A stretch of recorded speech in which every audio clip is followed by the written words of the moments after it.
Il y a un phénomène, je pense, très important, qui est l'éco-anxiété. Vous savez, cette inquiétude finalement face au contexte mondial, climat, environnemental, bien etc., sûr. dont on voit quand même qu'il préoccupe près de 70% des dirigeants et près de 90% des jeunes actifs.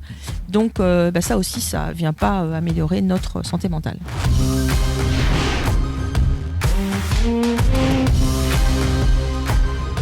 Le 8e congrès d'entreprise du futur retour dans ce studio Okedito, ici au cœur du Groupama Stadium de Lyon. Période charnière toujours avec de très nombreux défis, dont bien sûr l'humain. On en parle avec vous, Anne-Sophie Godon. Bonjour. Bonjour. Anne-Sophie Godon qui est directrice des services chez Malakoff Humanis. On s'était vu il y a un an, à la même période, bien sûr, toujours ici, lors du congrès Entreprise du Futur. J'ai envie de vous demander, qu'est-ce qui s'est passé depuis un an ? Quels sont les grands enjeux des entreprises, donc, depuis l'été 2022 ? Depuis l'été 2022, donc, on a continué à mener des études sur les enjeux de performance sociale dans les entreprises. Qu'est-ce qu'on voit ? Alors, du côté des salariés, on voit 4 grands sujets. Le premier, c'est une montée des fragilités sociales. On a beaucoup parlé de pouvoir d'achat, mais on parle aussi de difficultés de logement. On parle beaucoup des salariés aidants, donc des fragilités. Des nouvelles aspirations aussi, plus de flexibilité, plus d'autonomie, une meilleure conciliation vie pro, vie perso. Ça se poursuit depuis 3 ans. Voilà. C'est la suite. Un nouveau rapport au travail oui. qui s'accentue, des salariés qui disent que la crise est passée par là et donc vient modifier de manière importante leur rapport au travail. Et puis des enjeux de santé, une dégradation significative de la santé mentale. Donc voilà les 4 grandes tendances du côté des salariés. Et donc ça se traduit évidemment pour les entreprises, avec d'abord des enjeux liés au plein emploi. On n'en a pas parlé, mais les entreprises finalement n'ont pas vu venir de manière aussi rapide, aussi subie le plein emploi et donc des difficultés de recrutement, des difficultés de fidélisation. Ça pose des questions, en effet, c'est comment fidéliser les collaborateurs, comment les attirer et également justement au moment où la question du sens au travail, Anne-Sophie, elle prend de plus en plus d'importance. Voilà, c'est vrai. Donc il faut, c'est un peu comme les clients. Tout à l'heure, je crois que je répondrai à la question est-ce qu'il vaut mieux attirer ou fidéliser ? On voit bien qu'aujourd'hui, les dirigeants cherchent avant tout à fidéliser les collaborateurs. Ils ont compris que ça allait parfois être compliqué, notamment dans certains métiers, et que tout le monde n'a pas forcément les mêmes armes. Donc peut-être un peu plus de fidélisation et peut-être un peu moins d'initiatives pour essayer de recruter. Le bien-être au travail devient-il un enjeu RH prioritaire ? Alors, reste à savoir ce qu'on met dans le bien-être. Voilà, exactement. J'allais vous dire, tout dépend de ce qu'on met dans le bien-être. Moi, je parlerais plutôt de nouveaux contrats sociaux à réinventer. Je pense que l'un des enjeux vraiment importants, c'est de se poser la question finalement de qu'est-ce que les salariés doivent apporter à l'entreprise, qu'est-ce que l'entreprise doit apporter aux salariés. Et je pense qu'il faut retrouver aussi cette forme finalement d'équilibre et de réciprocité qu'on a un peu perdu. Et donc, si on regarde finalement les résultats de nos études, on voit se dessiner quand même quelques sujets importants qu'il va falloir soit réaffirmer, parce que nouveau contrat social, donnez-nous c'est pas forcément... un ou 2 exemples, justement. Par exemple, je pense qu'il y a des questions, notamment, ça peut paraître, dans les temps qu'on vit, un peu bizarre, mais je pense que respecter finalement ce qui est inscrit dans le contrat de travail, respecter les horaires. Je pense qu'il va falloir dans certains cas effectivement le rappeler. Il y a aussi besoin probablement de rappeler aussi que finalement le salarié il vient pour apporter une contribution active et peut-être un peu plus responsable à la réussite et au résultat de l'entreprise. On voit aussi que le salarié va devoir peut-être un peu mieux participer finalement à son propre développement, suivre des formations, contribuer finalement à la gestion de son parcours professionnel, alors que dans le passé on était plutôt dans une logique de parcours un peu finalement imposé par l'entreprise. D'autant que les métiers changent, voilà. Là aussi. Il va falloir se former en permanence. Voilà, il va falloir se former. Donc, Les métiers de la on voit bien que décarbonation, c'est moins- notamment, je pense à ça. Voilà. Hein. Et on voit bien que c'est moins finalement uniquement le fait de l'entreprise. Alors l'entreprise, elle doit aussi faire évoluer un certain nombre d'éléments. Donc je pense notamment à ce besoin aujourd'hui qui est quand même assez mal servi, qui est ce désir d'équité de la part des salariés. Donc l'équité, c'est pas l'égalité. L'équité, c'est faire en sorte que finalement on tienne compte des expériences, de la performance, des compétences. Mais il y a vraiment un besoin d'équité.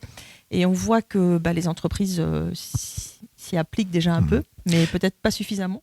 Quelques petites questions également.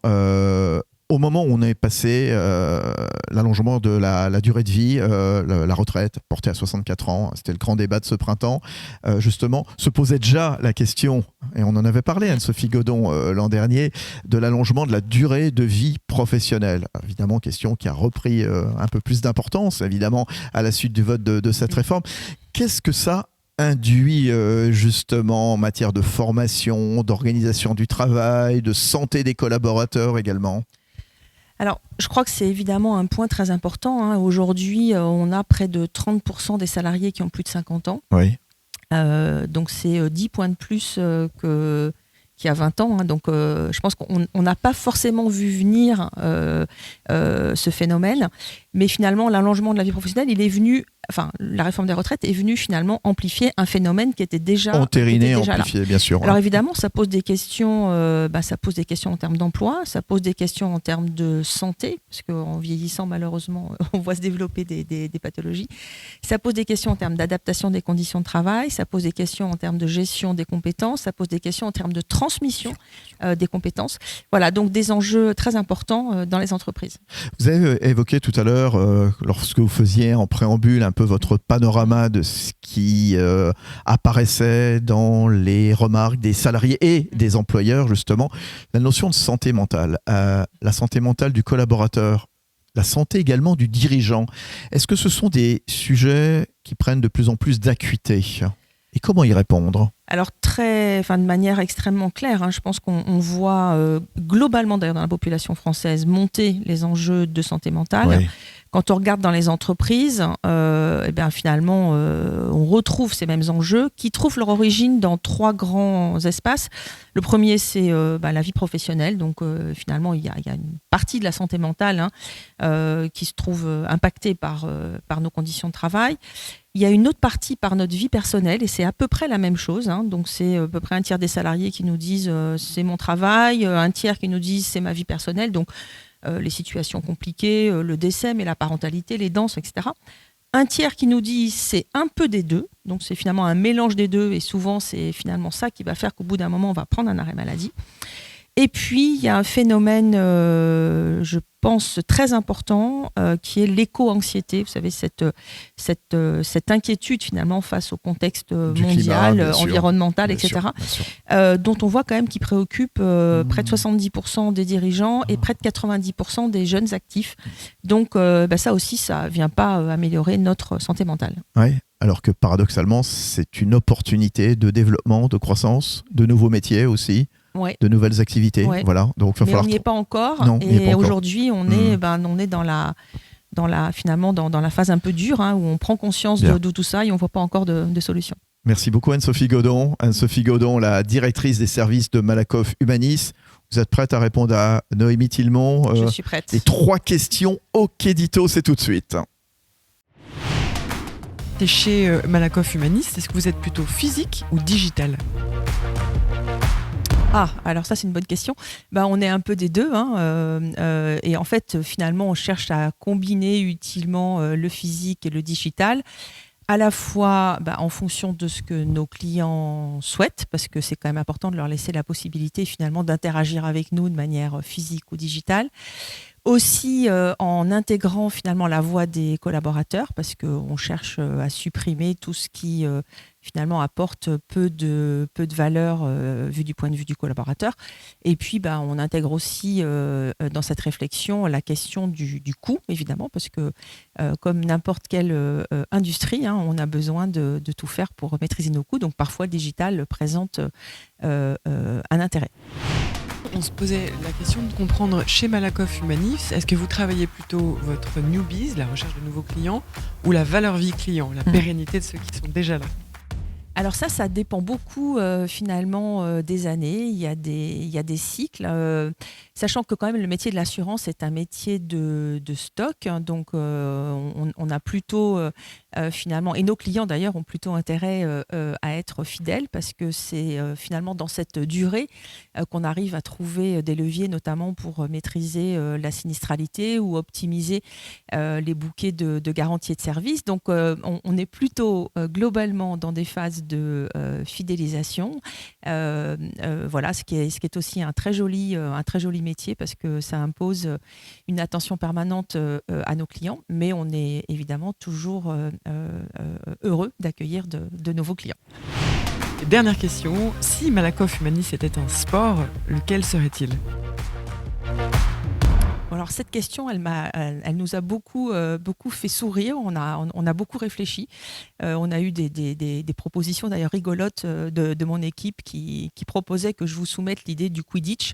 Voilà, on s'est dit que peut-être tout le monde ne connaissait pas le Quidditch. Donc finalement, on a cherché un sport qui était à la fois un sport d'équipe, parce que ça nous correspond bien, un sport dans lequel on prend soin à la fois de la santé et du bien-être.